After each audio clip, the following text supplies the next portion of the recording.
En ce moment, tu t'endors dans quelle position ? As-tu déjà pensé que tes réflexes archaïques pouvaient t'envoyer des messages pendant ton sommeil ?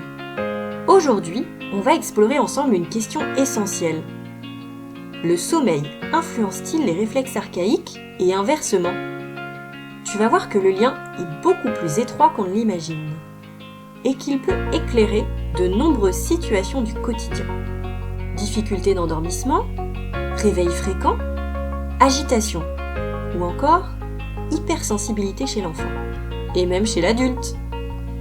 Bienvenue dans Babig et compagnie, le podcast qui aide les parents et les professionnels à comprendre le développement des enfants autrement et aussi celui des adultes grâce aux réflexes archaïques. Ici, on parle réflexes et motricité et on fait parfois quelques expériences plus ou moins folles, mais c'est toujours pour la science. Imagine un bébé qui dort.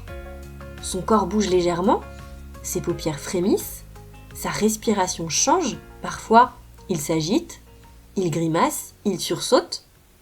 Et très souvent l'adulte à côté pense « Tiens, il se réveille », alors qu'en réalité, il dort profondément. À la naissance, tout est encore immature. Le nouveau-né ne dort pas comme nous. Il s'endort en sommeil agité. Oui, agité. Son corps bouge, son visage s'exprime. Ses bras peuvent partir en extension et ça, c'est normal. Pour comprendre, imagine un train. Et chaque nuit est une succession de trains. Et chaque train est composé de plusieurs wagons. Sommeil lent, sommeil profond, sommeil paradoxal. Et entre chaque train, il y a des micro-réveils. Un moment très bref, inconscient. Et à quoi sert-il ce moment ? À vérifier que tout va bien. Et c'est là que ça devient passionnant quand on cherche à faire du lien avec les réflexes archaïques. Ces micro-réveils pourraient être en lien avec, par exemple, le réflexe de Moro. Un réflexe de survie qui dit « Est-ce que je suis en sécurité ? Est-ce que tout va bien dans mon environnement ?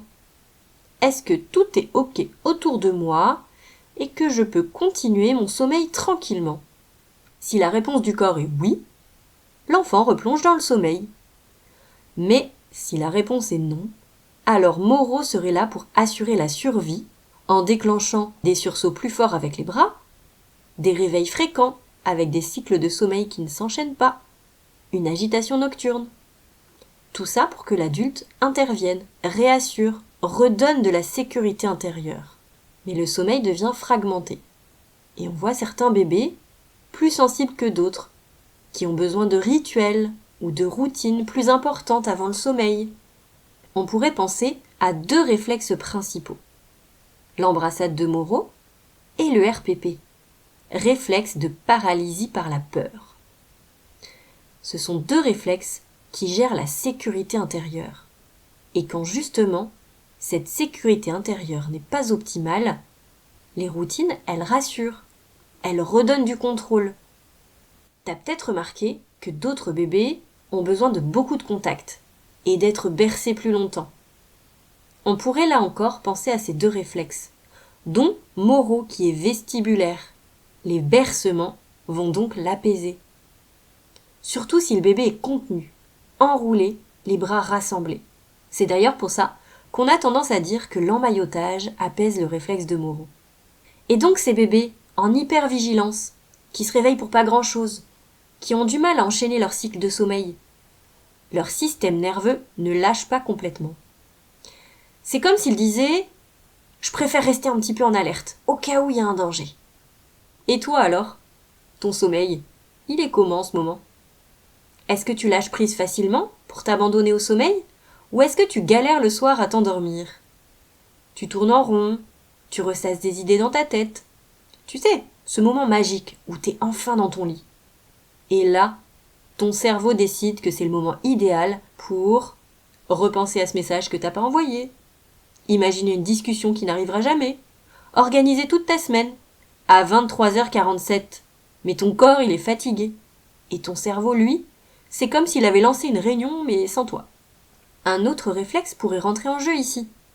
Par exemple, l'agrippement palmaire. Ce réflexe, c'est celui qui fait que le bébé serre très fort entre ses doigts. Mais symboliquement, il parle de quelque chose de très profond. La capacité à prendre, mais aussi la capacité à lâcher. Et ça, pour s'endormir, il faut lâcher. Lâcher la journée, lâcher les tensions, lâcher les stimulations, lâcher le contrôle. Et ça, ce n'est pas toujours si simple pour certains. Je te propose d'essayer quelque chose. Là, tout de suite. Oui. Prends un objet dans ta main. Un stylo, par exemple.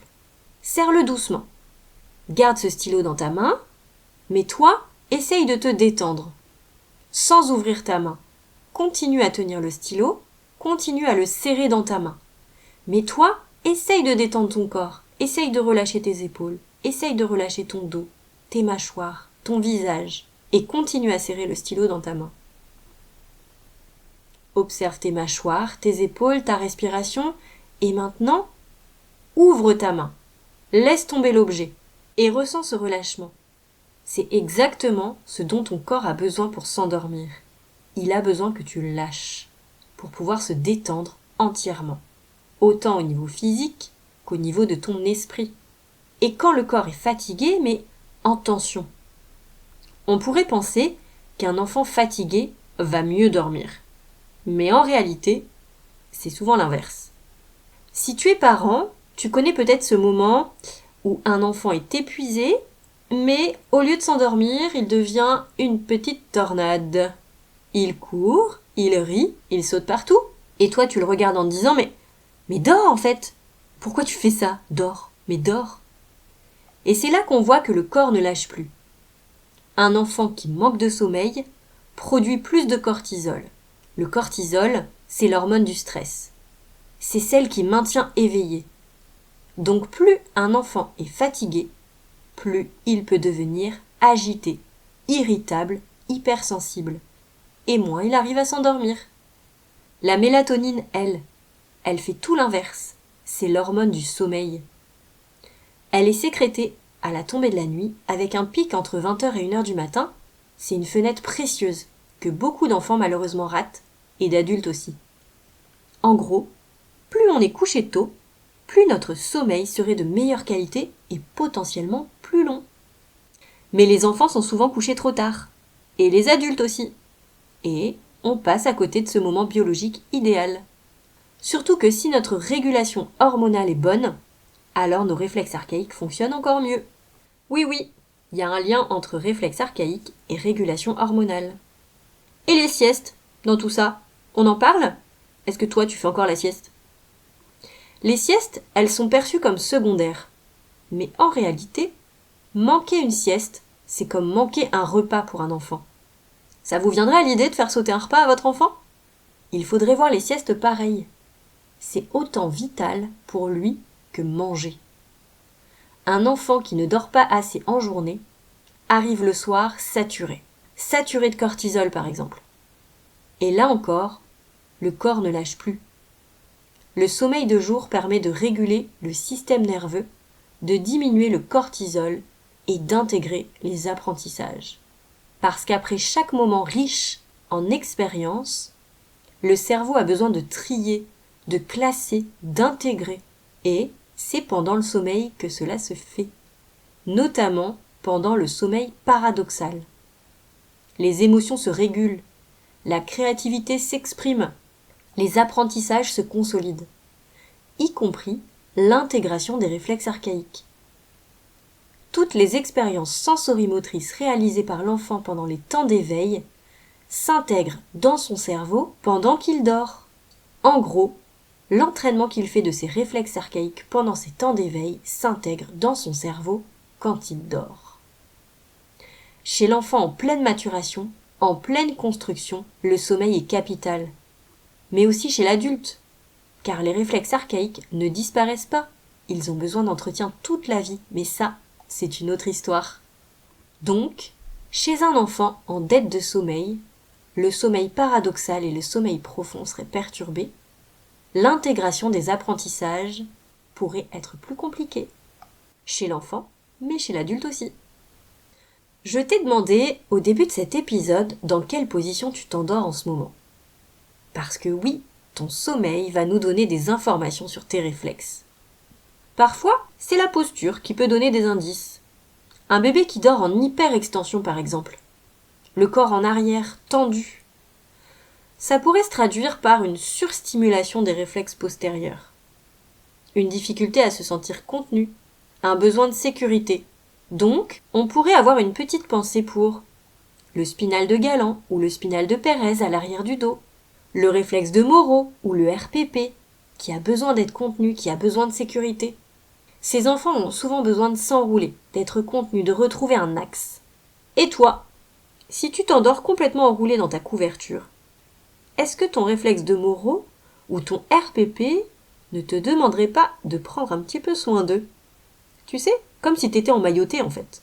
Ou alors si tu dors en étoile, étalé en plein milieu du lit, à prendre toute la place. Ton réflexe de radiation du nombril, est-ce qu'il ne serait pas en train de te parler? L'observation de la posture et du comportement, ça en dit beaucoup sur nos réflexes.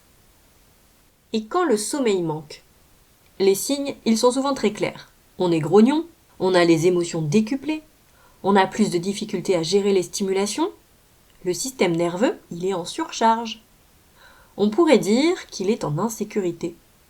Les émotions et les sens saturent. Et c'est là que nos réflexes archaïques pourraient alors devenir nos ennemis.